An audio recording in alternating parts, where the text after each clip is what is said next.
बानी पीटीआई की सेहत बारे अदालत में रिपोर्ट जमा करवाई सामने आ गई है। रिपोर्ट के मुताबिक बानी पीटीआई ने दस्सिया कि गर्मी के महीनों के मच्छर ते कीड़े भी होंगे ने, उन्होंने गर्मी तो बचाव लिए रूम कूलर मुहैया है। जबकि बानी पीटीआई ने दस्सिया कि उन्होंने गर्मी के महीने जो 2 तो 3 वारी फूड पॉइजनिंग भी हो चुकी है। उन्होंने दस्सिया कि इन्हों के सैल के तकरीबन 10 कमरे नस्ब ने। उन्होंने दस्सिया एक कमरा उन्होंने शावर एरिया नाल कवर है, पर रूम के कोई कैमरा नहीं। बानी पीटीआई ने आख्या कि कैमरे नस्ब करने ते उन्होंने कोई इतराज़ नहीं, क्योंकि उन्होंने की हिफाजत ਲਈ ने। उन्होंने दस्सिया कि पिछले 5 महीने तो उन्होंने वकला दे नाल मुलाकात नहीं करवाई गई, होर उन्होंने अहलियाना नाल मुलाकात भी नहीं करवाई जा रही।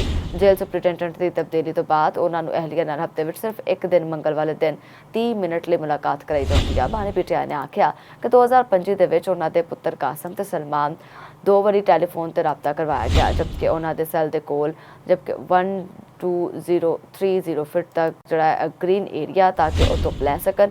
उन्होंने 32 इंच का टीवी भी मुहैया किया गया, पर चलाउण नहीं दिता जाता। उन्होंने तकरीबन 100 किताबां भी दस्तियाब सन।